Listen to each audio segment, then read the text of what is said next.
Hi, this is Amanda. And this is Lindsay. We're True Creeps. Where the stories are true. And the creeps are real. We'll cover stories from grotesque gore to the possibly plausible paranormal. To horrifying history. To tense and terrible true crime. And everything else that goes bump in the night. We want you to join us while we creep.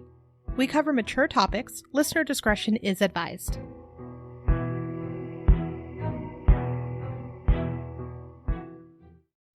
Since it's spooky time, we thought we would review one of the spookiest topics in October, ghosts.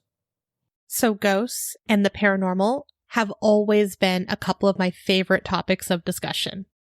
Honestly, I think the first time you and I started speaking, we told each other ghost stories, right? I think that's true. Yeah, that sounds right. Yeah. It's probably my go-to story. You know how people bond over, I don't know, cars or clothes or whatever? Mine is like, do you like ghosts? I like ghosts. Yeah, it's ghost and crafting. A little twofer. Yeah. So I love ghosts. I love everything about it. I love the cheesy ghost stories. I love terrible ghost movies. It's just one of my things. So I'm very excited to talk about it today. Something I think to start with is how many people actually believe in ghosts, because I think it's actually a higher number than I would have assumed before. What about you? I thought it was going to be more than this. I think more people believe than they actually say. Really? Yeah, for sure. Well, that too. People are embarrassed that they believe and they need to get over it. Yeah. Okay. In a 2019 study, 45% of Americans believed in ghosts. Of those polled, more Republicans believed in ghosts rather than Democrats. That's what got me. That's weird to me. I was shook by that. I feel like most are going to identify with the Christian faith. And I think that there's room for ghosts in some denominations of that.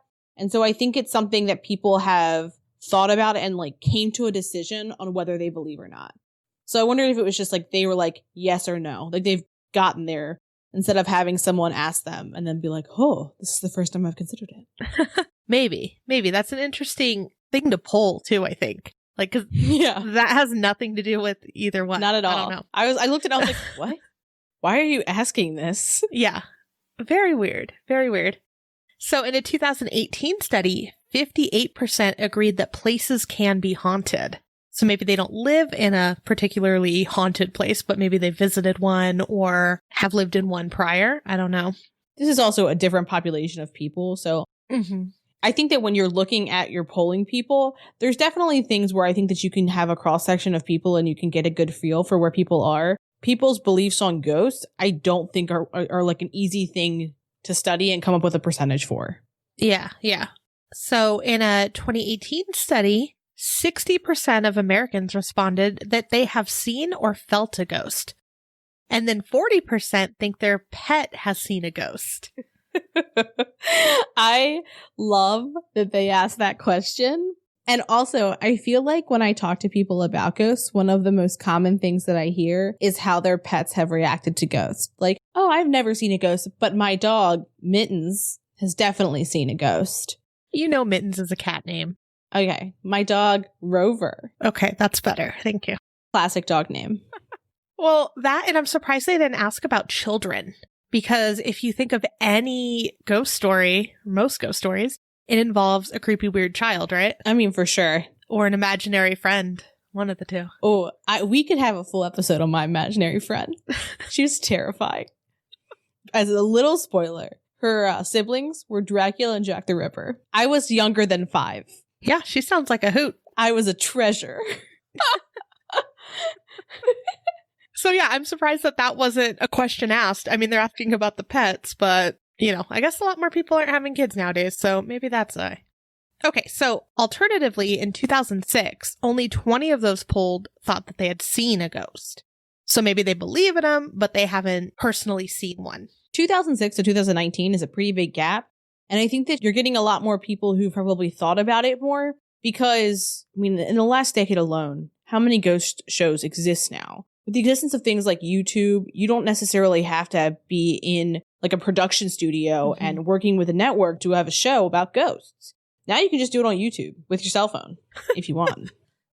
Okay, so Lindsay, what exactly is a ghost? So per the History Channel, the ghost is an ancient idea that a person's spirit exists separately from his or her body and may continue to exist after that person dies. The way that I think about it is there's your like physical body and there's your soul or your energy. Right. And that once your vessel is no more, it's the residue of energy that's floating around afterwards. Floating, walking.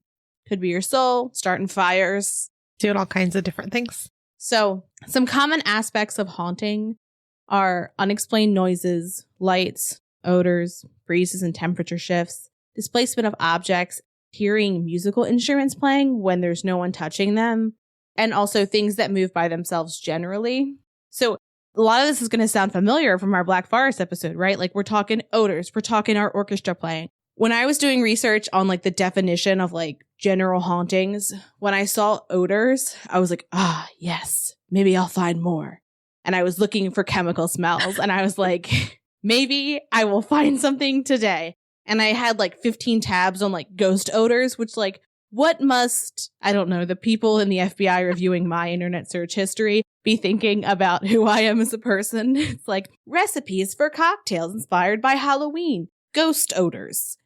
I couldn't find anything on odors that were like not typical, like not the kind of odors that you associate with somebody who you know. And normally it's like tobacco because Uncle Louis smoked, or like Great Aunt Violet's rose perfume, like that kind of stuff. It's not necessarily chemical smells, but I guess if someone worked with chemicals and that's what they smelled like in their lifetime, they could then smell like chemicals, but that would suck if that was your ghost scent. I've heard too, as far as odors go, that some people believe that the house or like the place that the haunting is happening can absorb odors for a long period of time. And then depending on like humidity or winds or rain or, you know, whatever's happening outdoors, that it could have the house or the area release that odor again. Oh, that's interesting. So like when it's rainy, it might smell like the rose perfume that somebody wore 3 decades ago on a similarly rainy day. That's what some people believe. I don't know how accurate that is. I am not versed on home building materials as much as the next person maybe.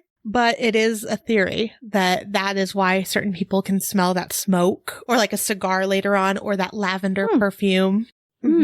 That's interesting.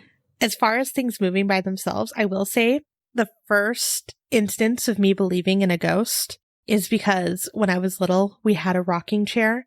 And I swear, no matter, you know, fans turned off, no AC on, it would rock. It would rock all the time.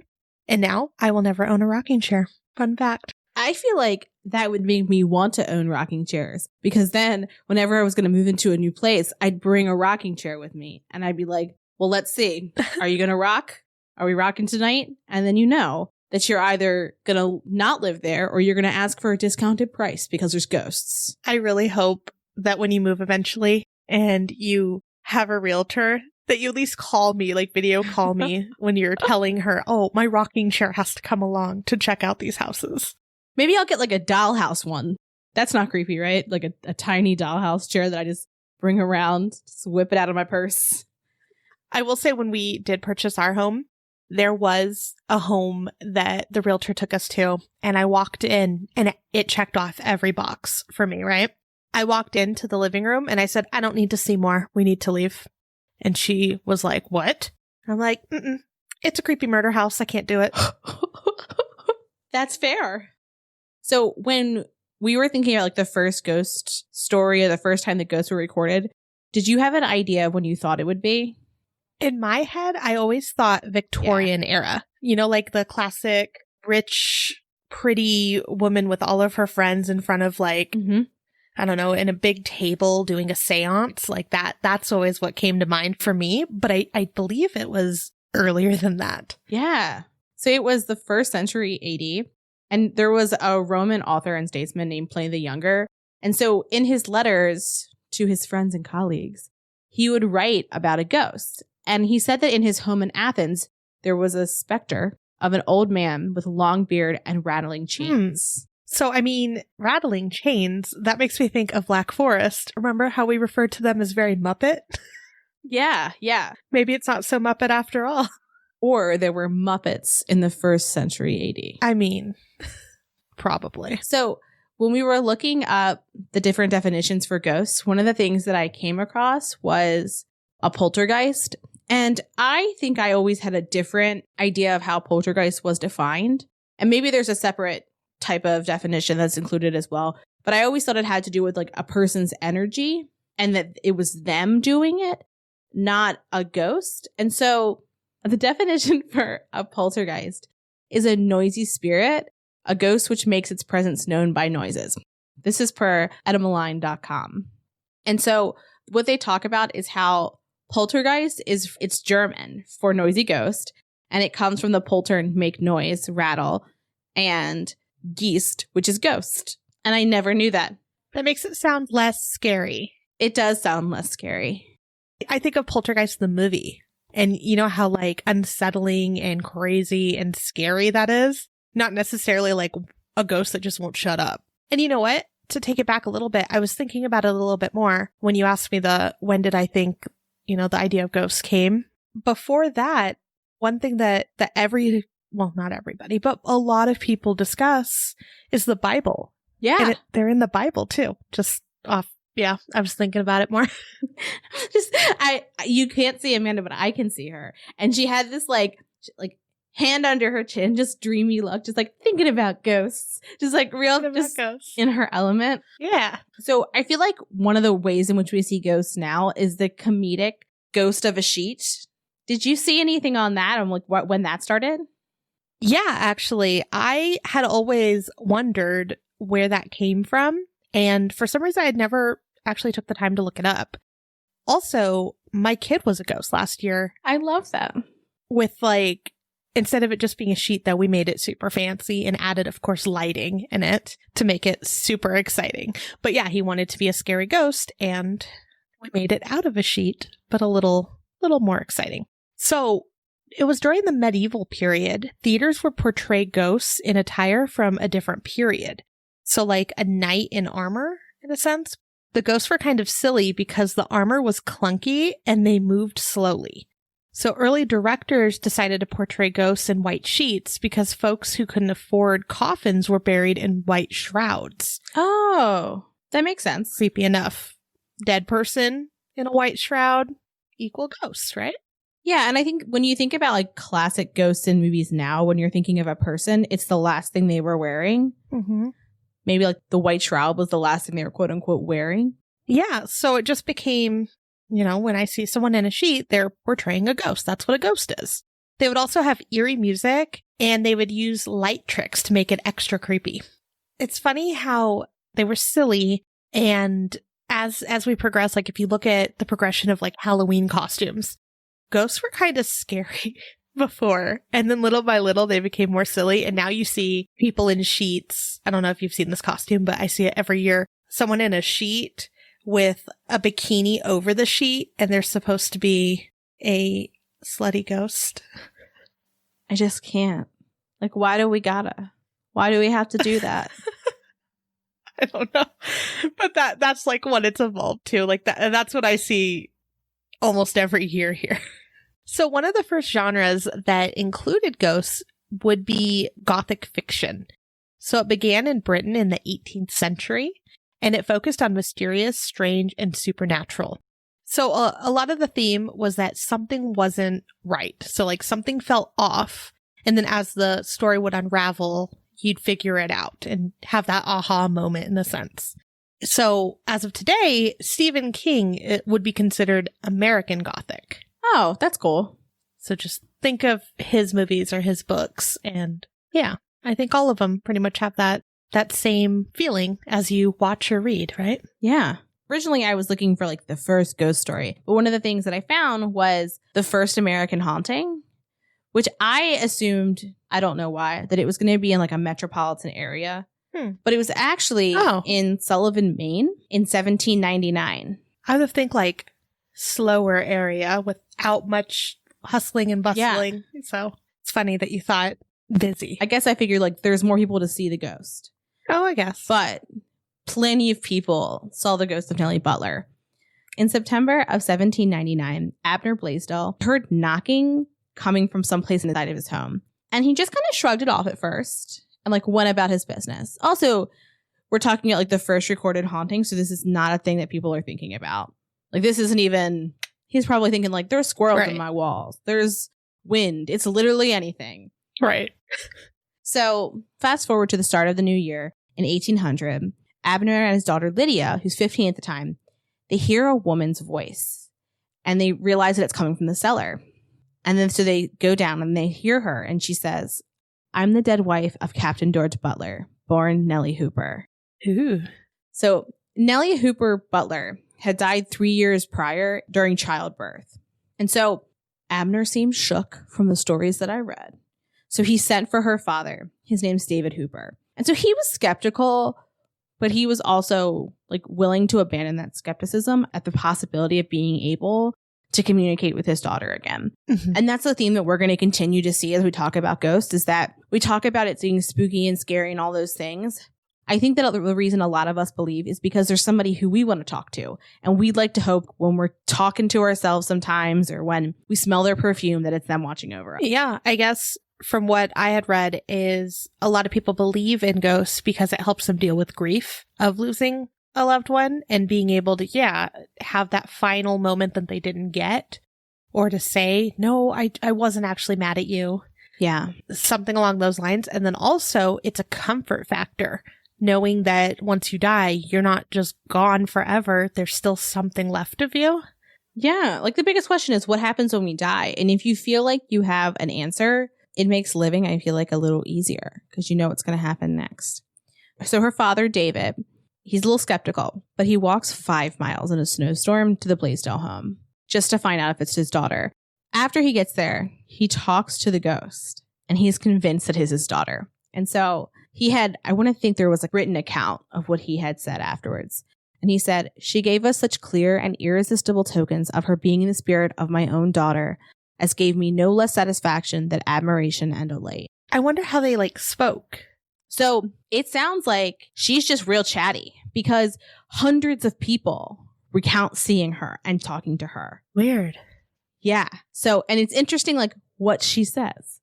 So David leaves, and the next day, Nellie appears to Abner's son, Paul, while he's walking through the fields.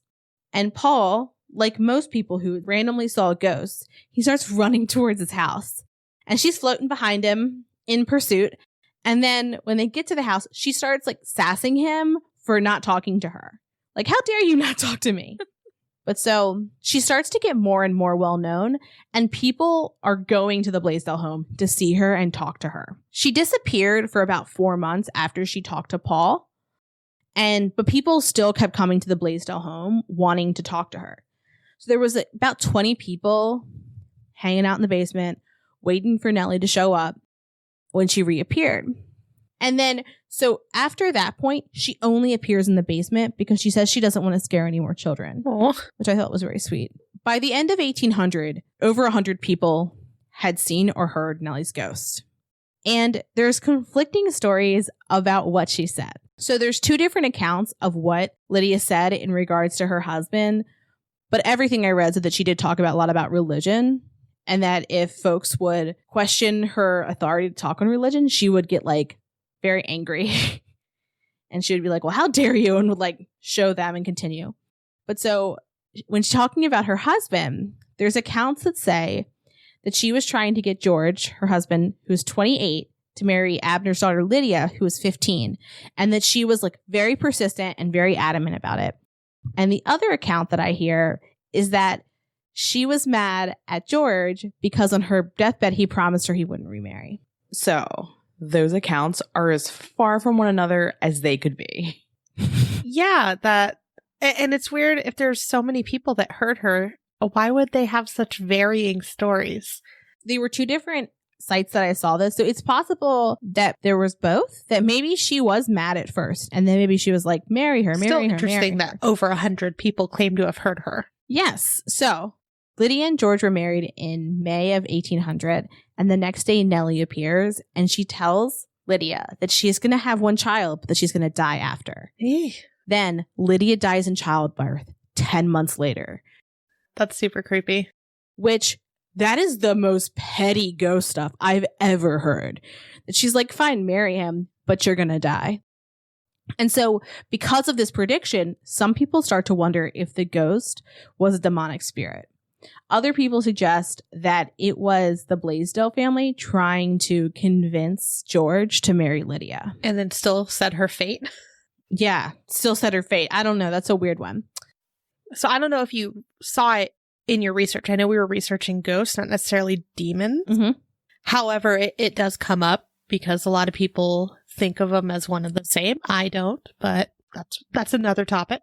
But I guess a lot of demonic spirits, from what people believe, is they come to people as women or young children. Oh, because it's like inherently more trustworthy or vulnerable? Is that why? It's very, very rare that it is a man, if not any. I didn't see any, but it says young children and mainly female, and then sometimes young women. No, I didn't know that. Like, I think I probably assumed it.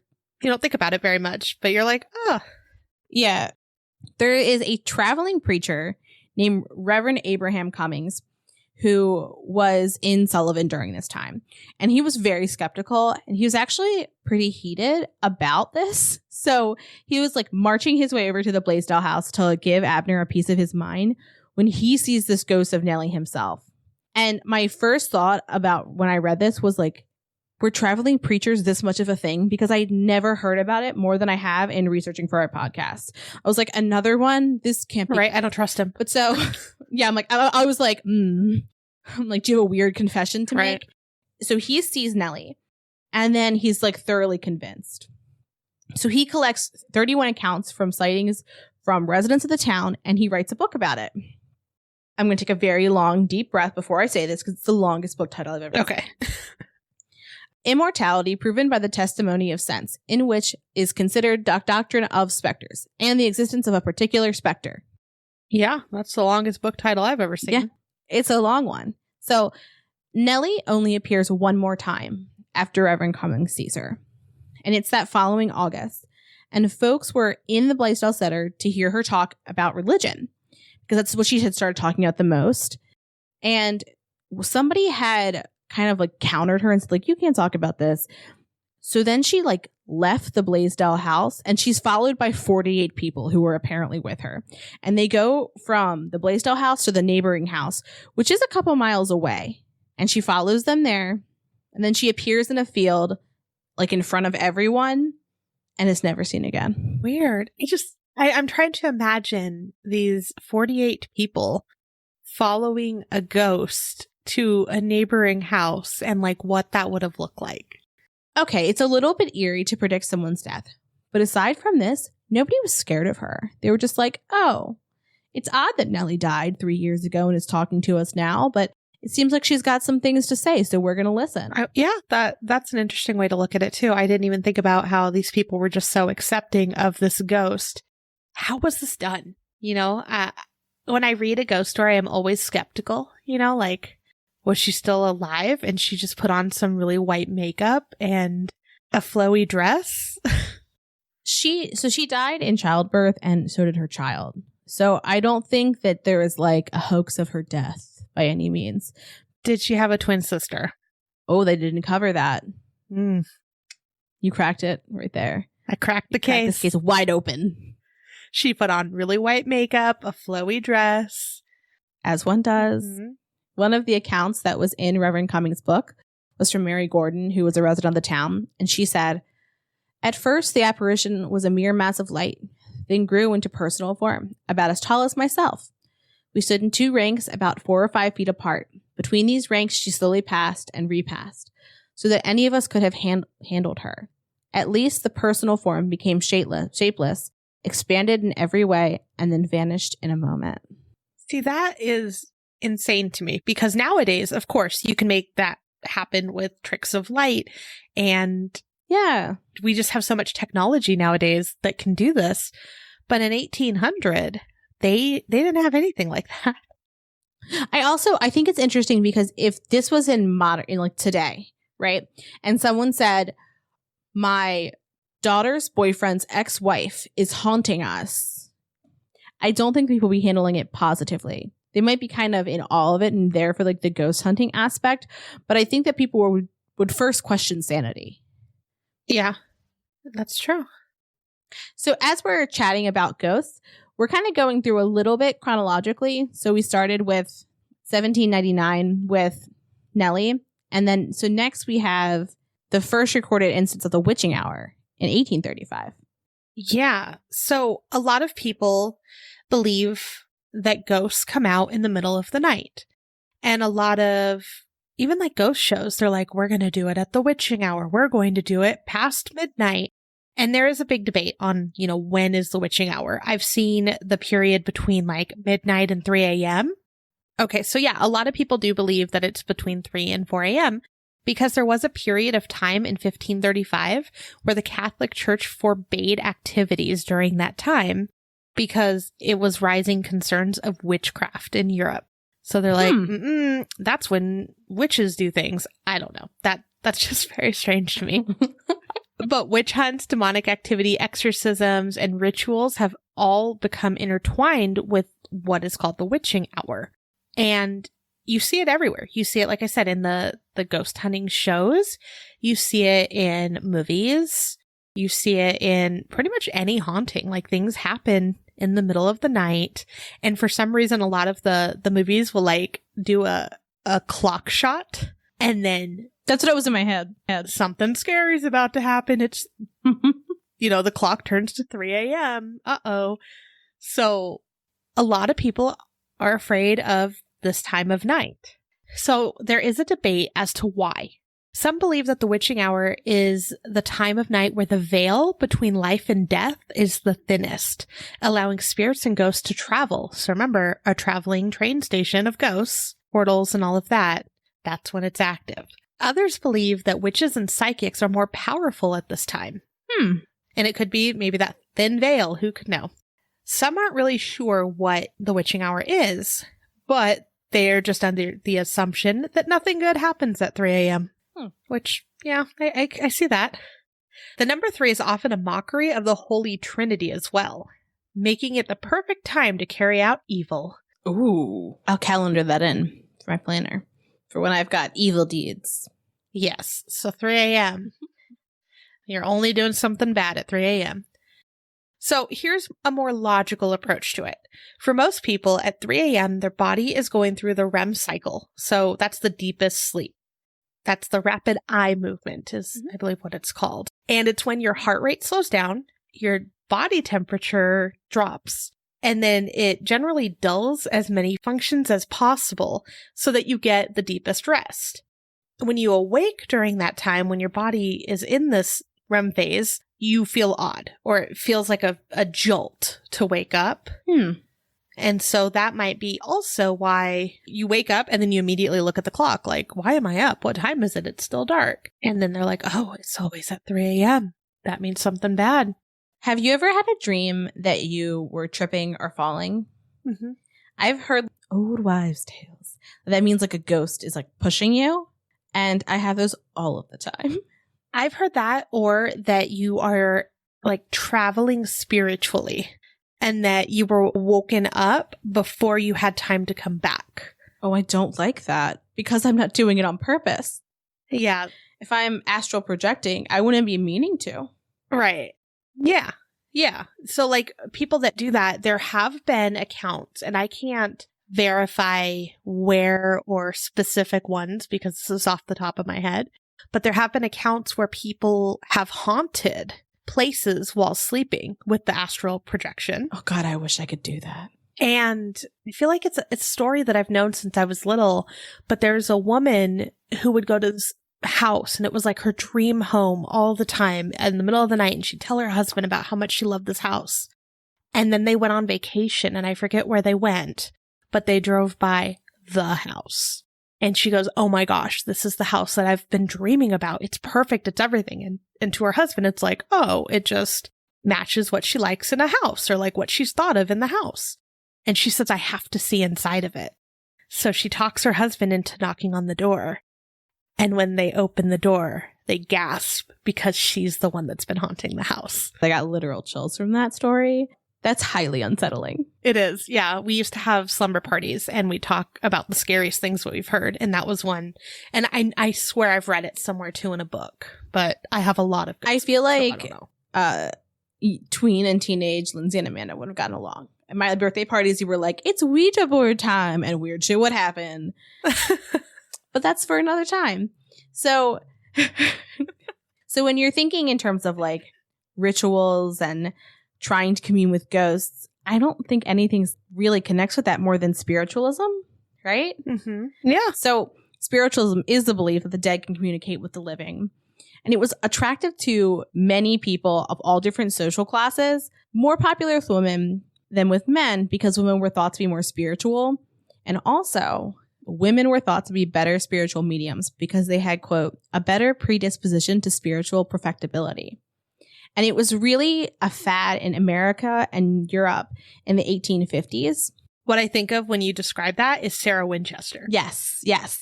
Like high society gal who's very into it. When I think about spiritualism, like when I was first like researching it, when I've heard it on other podcasts, I really had this like witchy vibe, but it was Norman Rockwell, classic American. So much that Norman Rockwell has a painting of two people with a Ouija board. I love it. And it's just like very cute. Like you could literally take the Ouija board out and put a milkshake with two straws in and it would match so well, right? Right. Yeah. Their little knees are touching. It's very cute. I would never sit that close to anyone though because it looked very uncomfortable. But so spiritualism is thought to have began in 1848 with the Fox sisters in Hydesville, New York.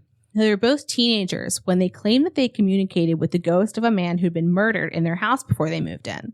We're not going to get too much into that, but the account of what they had seen ran in different U.S. newspapers, including the New York Tribune, and different European publications. Yeah, they didn't have diedinhouse.com back then.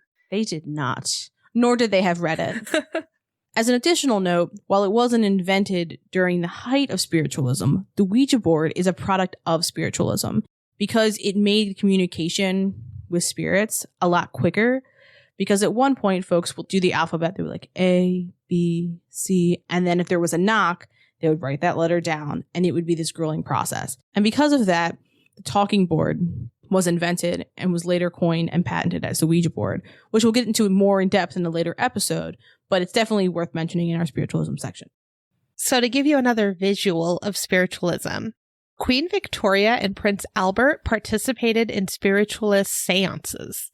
In 1861, Prince Albert died of typhoid. So a 13-year-old, Robert James Lees, had participated in a family seance. So imagine this family seance with, children, I guess. That's just a weird picture to me. Yeah. He passed a message from Albert to Queen Victoria. In the message, he called Queen Victoria by a pet name that only the two of them would have known. Oof. Quick thing about Robert James Lees. He ended up being a pretty well-known spiritualist, medium, preacher, and he ended up being a writer. So he's pretty well known today for a claim that he may have known the identity of Jack the Ripper. Just kind of a weird tie-in to another big rabbit hole. Yeah. What I thought was interesting too is so that after he delivered that first message to Queen Victoria, he then was moved into Buckingham Palace so that he could regularly provide messages back and forth between Albert and Queen Victoria. Yeah. Yeah. So they do little seances together. Yeah. So Princess Louise, Queen Victoria's daughter, received messages from her mother through a medium, Leslie Flint, as well. So it was just very common and normal, it seemed, for people to communicate in that fashion. Yeah. In America, one of the reasons that spiritualism really picked up was because of the Civil War. From 1861 to 1865, there were approximately 750,000 American casualties to the war. So there were so many men who just never came home. And so everyone they left behind didn't have a sense of closure. And so spiritualism was very attractive. Right. Yeah. Again, it helped them cope. Yes. So one of our first ladies, Mary Todd Lincoln, she would conduct seances in the Red Room in the White House. She lost her mother at a young age, and she also had lost 3 of her 4 children. Oh my gosh. Which hurts my heart so much. And we know that her husband, Abraham Lincoln, was assassinated right in front of her. So it's another case where we're like, of course you want to believe that you can still talk to these people. Right. In 1862, Mary Todd Lincoln and Abraham Lincoln lost their son, Willie, to typhoid. That's when Mary really started to lean into spiritualism. She met a local group of mediums known as the Lauries, and she started hosting, as I said before, seances in the Red Room in the White House. They know that she had at least 8. Oh, wow. And that the president was present for at least a few. Can you imagine just Abraham Lincoln and a seance? That just doesn't... Right? Isn't that interesting? Yeah. I mean, they made him a vampire hunter, so I guess he could have been doing anything. Clearly, Mary really believed, but there are records where she said to her sister, "Willie lives. He comes to me every night and stands at the foot of my bed with the same sweet, adorable smile that he always has had. He does not always come alone. Little Eddie is sometimes with him. And little Eddie is her son who died when he was 4. And like, oh, that like, Yeah. I've read it like 6 times and every time I like well up because it's so heartbreaking. It's so heartbreaking, but I'm glad that she felt comforted. So in 1965, Abraham Lincoln is assassinated. And interestingly, he's one of the most well-known spirits in the White House. Yes. I read a lot of accounts of him walking through, a certain room. Yeah. And I always thought that was really interesting. Yeah. And so he's mainly seen in the Yellow Oval Room and in the Lincoln bedroom. And he was seen by First Lady Grace Coolidge, Winston Churchill, and Queen Wilhelmina of the Netherlands. One of the reasons that folks think that he's been seen so often is because he died at a time when spiritualism was very popular and very well known. So the idea that ghosts were sticking around, people wanted to believe that. In 1870, Mary secretly visits a self-proclaimed spirit photographer who'd been accused of fraud. And his name's William Mumler. She asks him to photograph her with her husband. The resulting image is a little haunting. And it shows Mary, she's sitting down and she has all black on. And you can see Abraham's hand on both of her shoulders. And he's kind of like, he has like a white, it almost looks like a gown on. Yeah. He's like washed out. Yeah, he's very washed out, but like it's kind of like someone put white paint over a photo. This didn't just console Mary. This like really helped a lot of people who were grieving the loss of fathers from the Civil War, because they thought like if Abraham's looking down on us, maybe our husbands and fathers and brothers are too, which I thought was just really interesting that like she probably was like, I just want to see my husband. And then right. She helped some other people grieve as well through that. So we have spiritualism. And I think elements of spiritualism still exist today. They certainly aren't mainstream in the way that they once were. But I think after this, there begins to be a more of a shift to using science to prove ghostly activity rather than focusing solely on mediums. Agreed. Yeah, it did kind of shift in a way. So in 1882, the most prominent organization, the Society for Psychical Research, was established. And there was a woman who was named Eleanor Sidgwick. And she was an investigator and then later also the president of the Research Society. And she could be considered the first female Ghostbuster. The first article I found about her was actually, she was brought up because the new Ghostbusters movie had an all-female cast. And they were like, actually, the first female Ghostbuster was her. It looks like she just did a lot of really cool stuff. She dedicated most of her life to science, education, and had a very big interest in the paranormal.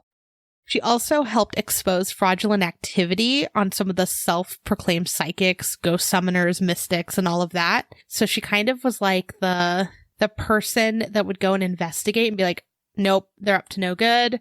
This one's legit though. Yeah. I like that though. Yeah. There's a whole book from what I saw one of her friends wrote, and it included a lot about her life and just how she led the way in a lot of different ways for women. Yeah. One of which being at 35, she was actually the vice principal of Newnham College in Cambridge. Wow. Yeah. But yeah, she did ghost investigations. She had a lot to do with math and science. And back then you really didn't see a lot of women in that role. So in 1901, Duncan McDougall had an experiment where he took people who were dying, placed their beds on a scale, and then as they died, continued to weigh them to see if there was a difference. And what he was trying to do is see if he can measure the soul leaving the body. And I guess the experiment showed that one of the people who passed, there was a difference of about 21 grams in the weight. If someone weighs me on my deathbed, I swear to fucking God, I will haunt them for eternity. Because that is the most disrespectful thing I could think of. Like, don't you dare fat shame me when I'm dying. Yes. I don't want it. 1000%. I don't want it. Absolutely. Well, and I didn't want to look into him too much because I feel like I could probably rant about his weird experiments all day. But yeah, his goal was to basically weigh the soul and watch it leave the body. And then he tried it on dogs, which I'm like, first off, how dare you? What was he doing to these dogs? And he believed that dogs did not have souls. And I'm like, if anything has a soul, a dog has a soul. You know, like if anything does get one, yeah, dogs get them first. And he claimed dogs didn't have souls. And I was like, over, I'm done with you. From what some of the, where I found his name was actually on a YouTube video. And when they were kind of looking into it, they said it was likely sweat. And the reason is because people can sweat, right? In various parts of their body. That makes sense, especially as you're dying. Who knows what they were dying of? But a dog, they pant. They don't sweat. So they didn't lose any. Oh, that makes sense. Mm-hmm. But still, if anything gets a soul, dogs get them first. Yeah, they do. They're first in line. And all dogs do go to heaven. For sure. So let's bring it to today now, right? So how do people ghost hunt today?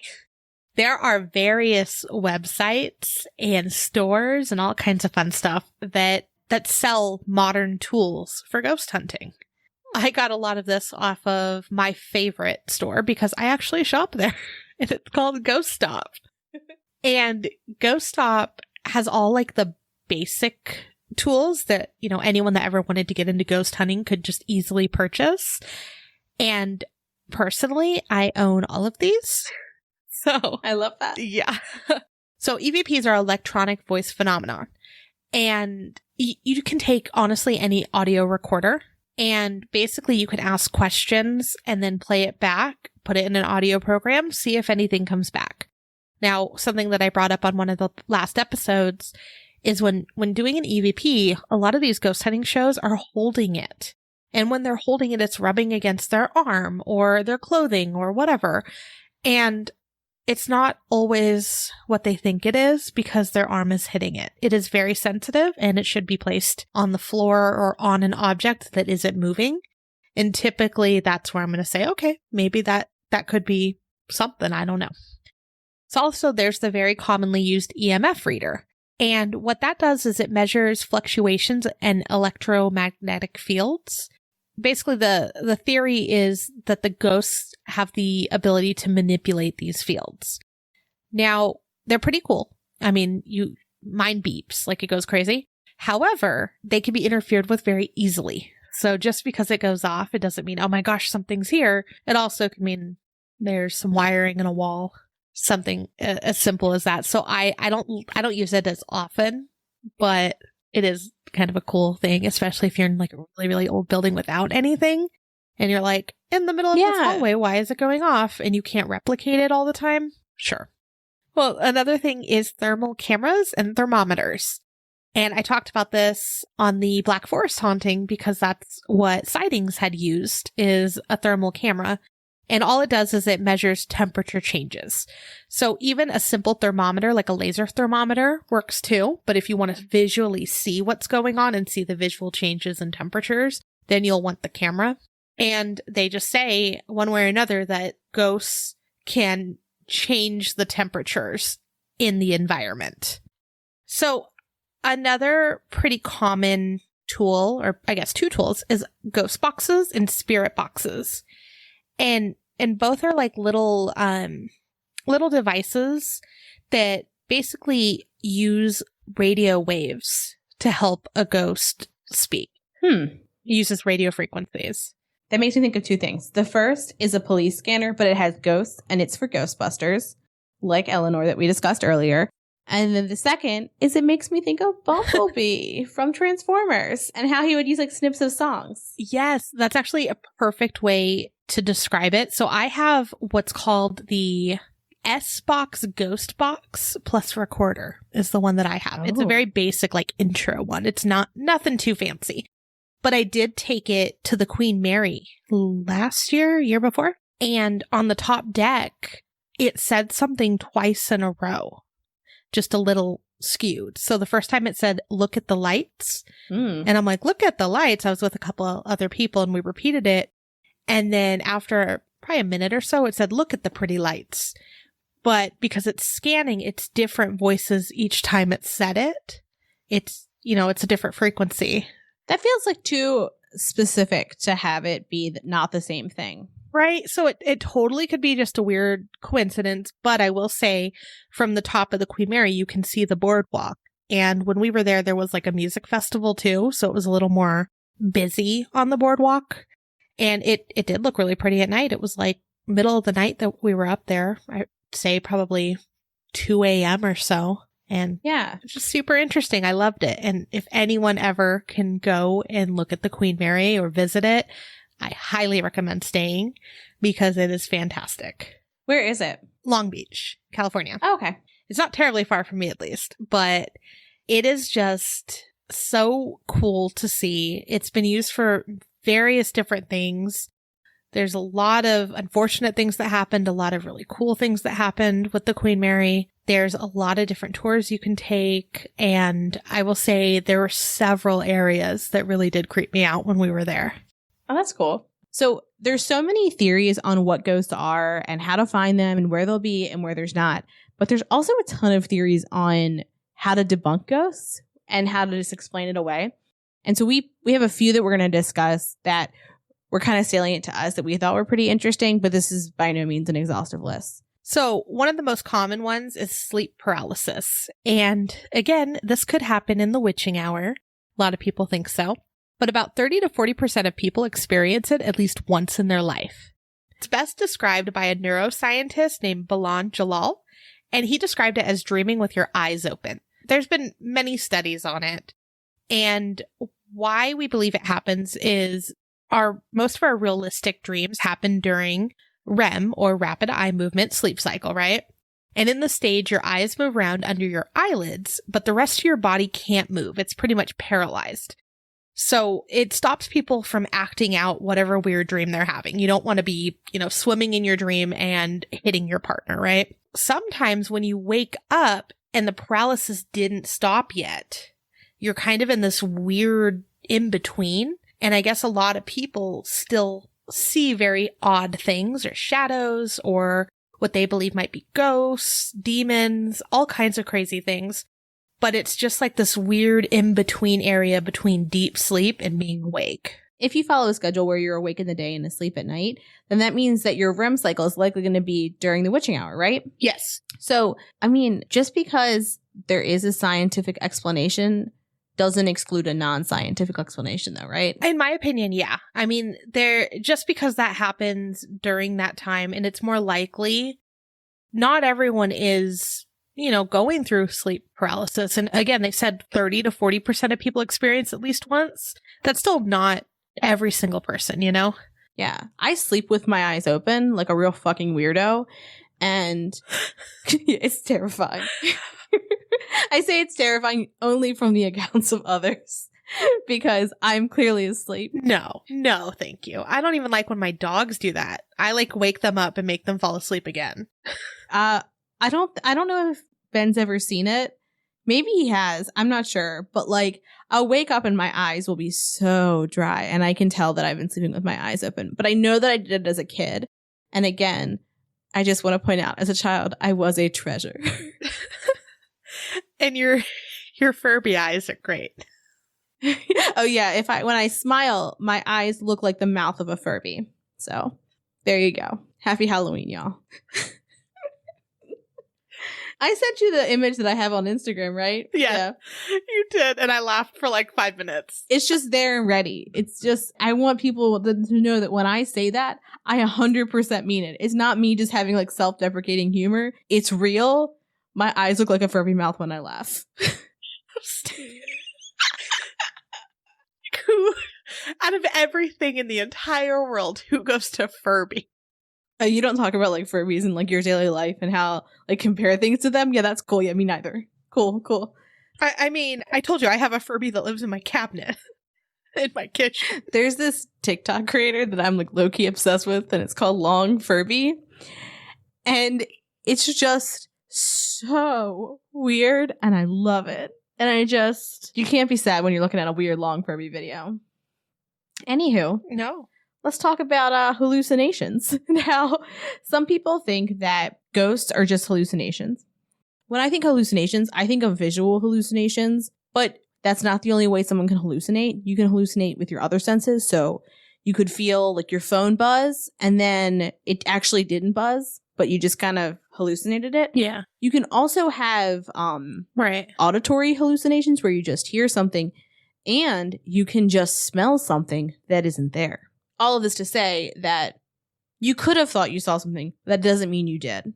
Or it means that you did, but it wasn't real. Right. Or I know that there was this weird, in my journey of looking this up, there was a weird video that came up and there was a group of people and they were passing a basketball to each other.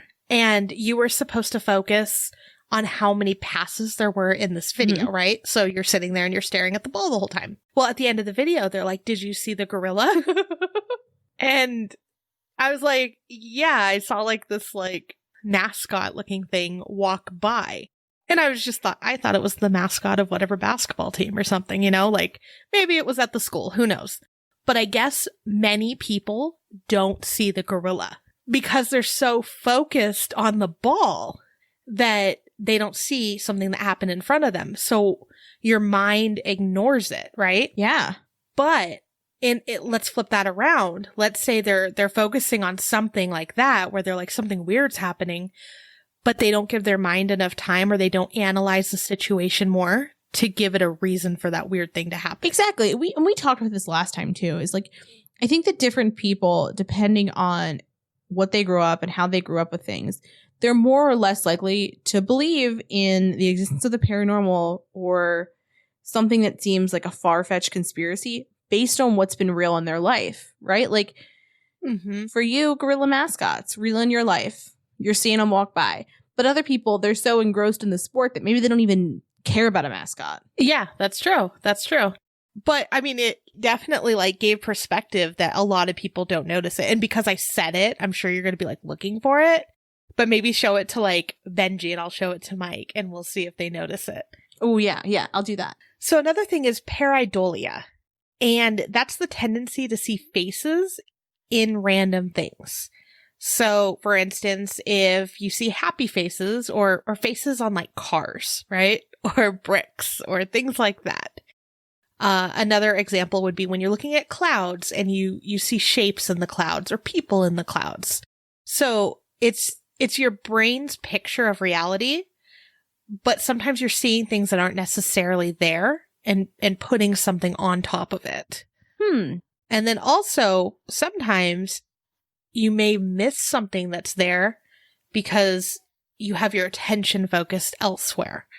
So it's called inattentional blindness. And it's sometimes you don't notice how or why something happened, but it's because you were paying attention to something different. So kind of like I said, that video, right? You're focusing on the ball, but you're not focusing on the weird gorilla man walking behind them because it's hard to focus and keep something in your memory as you're focusing on it. And then something in the background is changing. You may not see what it is, or maybe you'll see a little bit of it and you'll perceive it to be a ghost or something unexplainable.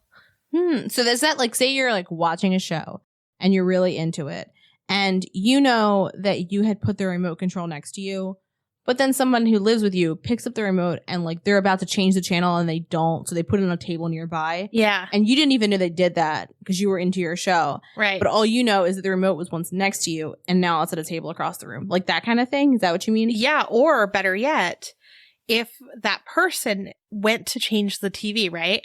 But then, I don't know, got a text or something and put it down in a weird area, but they blocked that out because they were reading the text. And then for both of you not knowing how that remote got there. Ooh, so like, so it can happen to like you doing an action as well. Yes. Kind of like you're driving and you're like, la la la la la, I'm on my way to work. And you don't necessarily remember the whole drive, Mm-hmm. but you know that like you drove there because you drove there. Right. Back in a time when that was a thing everyone did. But yeah, it's what you pay attention to, and other things could be happening around you, and you may just not remember it because you don't have as much of your attention focused on that one item. So you're missing a sensory cue of some sort. So I'm sure that happens way more than we want to believe it does. Absolutely. So I feel like it's so easy to get distracted, especially now with the way the technology is, and it can suck you in. So there was a study done where these scientists made this weird robot thing, right? And these people got to almost, from what I interpret, it looked like it was like a joystick in a way, like they got to move this joystick around. And what the joystick actually did was it moved something behind them that, think of like a robot finger kind of, that could like poke them, right? Mm-hmm. Or move on their back. And so as they moved the joystick, it wasn't happening real time. It had a little bit of a delay. And even though these people knew that they were moving it, they felt like it was something else. So I only saw brief like glimpses of it in a video, like they'd kind of show a little bit of these like blindfolded people. So I guess I don't really know if they knew it was them moving it, but when they'd move it, it had that delay, and then they'd feel it behind them, and they felt like, oh my gosh, this is just like unsettling. Some of the people wanted to stop the study because it kind of freaked them out. Another thing that was discussed is a sound wave. And there are different, obviously, frequencies and different types of sounds, right? But there's something called infrasound, and it's very, very low. Infrasound has the ability of pretty much like vibrating your body, is the best way I can describe it. And it can create unsettling feelings. So some people can feel depressed. Some people can feel anxious. Just many, many different feelings, right? And there have been reports in like factories and other work settings where people were like, I just feel weird at work, or I don't know, I don't like the feeling that I have when I'm here. And I guess once they turned off some industrial fans, the feelings virtually went away. So they're wondering if maybe sometimes it can be an environmental sound wave, in a sense, that is making people feel like, oh, I'm unsettled, or, oh, I feel like I'm being watched. And it's like that feeling of anxiety and stress and depression and all of that fun stuff that could be happening because of something in the environment. That's interesting. Mm-hmm. So I mean, I've worked at places where I'm like, I don't like being here alone, or I don't want to walk through that dark hallway. And I wonder if maybe it was just something weird like a fan, Yeah. I wonder situations where people have felt infrasound and they've had a negative experience, if then when they encounter infrasound in the future, if they'll feel that same similar negative experience. So regardless of whether, maybe not the infrasound making you scared, sad, apprehensive, etc. Maybe it's what you've associated with that vibration. Hey, that actually could be a thing, like maybe once it's happening again, your body like remembers the feelings right away and is like, oh, it's weird. Yeah. So ghosts are popular, I feel like, in almost every realm, right? We've got ghost novels, we've got books, we've got television shows, we've got reality television shows, we've got fiction, we've got podcasts. I'm sure there's music about ghosts. I think every type of media that we could have, there's a ghost something or other about it. And do you find that fascinating? Because I really do. But I also think it's interesting knowing that there was once a time when like talking to ghosts was a wholesome activity. So there's also, we talked about it in our last episode that, when sightings in the 90s was popular, it was kind of by itself in that realm. But now there's tons and tons of shows on ghost hunting, especially after Ghost Hunters. Yeah. Ghost Hunters showed that anyone could be a ghost hunter. Remember, they had, I want to say they were like plumbers. Are there any ghost shows that you really like now? It's been a minute since I've watched some. So I love every cheesy ghost show, and I love the cheesy reenactment ones. Oh, my fave. And I don't know why. And I loved when American Horror Story took that in Roanoke and kind of redid it too. Yeah. And then, as stupid as it sounds, because I know it's completely ridiculous, but I laugh every time I watch it, is the BuzzFeed Unsolved guys. I love watching them. And no matter where they're going, today I even watched the one where they went to the Winchester and to the Sally house and Doll Island. And it's just hilarious. So if you've never watched it, I highly recommend it. I think that one of the things that makes ghost hunting and ghosts a little bit more interesting and keeps it in the forefront of media is the fact that there are ghost tourist attractions where you can go on ghost tours, or you can go, look for ghosts, or you can do ghost hunting, or you can read out the history of the place in little plaques and stuff like that. Right. As we were talking about the Villisca Axe Murder House, like that's one of the places that people do say is haunted. I don't know if they give specific ghost tours, but they talk about the spirits, I'm pretty sure. Yeah, for sure. Also, I think the commercial availability of ghost hunting equipment makes ghost hunting something that's much more accessible to like the average person. And as you had found in your journey of research, you can get a paranormal science degree. You can become a PhD student for, I think, like $4,000. I don't know about you, but I feel like it's totally worth it. I know it's not like credited. I want to be a doctor of the paranormal so freaking bad. With all of that, what do you believe? Do you believe ghosts are real, or do you not believe in them? Okay, so here's the thing. Yes, I do believe they're real. Do I believe that every person who thinks they saw a ghost? No, I do not. I also believe in reincarnation, which seems like it might be a little bit at odds with the idea of ghosts, but I have like a very complicated set of beliefs, and I think that like perhaps when you're ready to move on, you do. And that's when you're reincarnated. That's fair. So, yeah, I mean, like I've had very real experiences with ghosts. I do think that certainly they exist, and, do I require the most stringent of scientific proof to prove that? No, I don't, because my experiences for me are enough. I think that's fair to say, because even with how technology has moved us along today, things that we know are true today, 20, 30, 40 years ago, they weren't documented. They weren't confirmed. Just because we don't know or have proof right this moment doesn't mean that in 20 years from now, there won't be proof available. Yeah. As always, we would love to hear your opinions on whether ghosts are real or not. If you have any good ghost stories, feel free to share them with us. Maybe we'll include them on a later episode. Happy spooky season, and we're excited to have more creepy stories coming up. We release episodes every Friday, so we'll see you next week. Thanks for listening. For more information on our sources, please visit our website, truecreeps.com. If you'd like to follow us on social media, you can follow us on Instagram at TrueCreepsPod, on Facebook at facebook.com/TrueCreepsPod, and on Twitter at TrueCreeps. We'd love for you to keep creeping with us. So if you like this episode, please subscribe, rate, review, and share the show with your fellow creeps.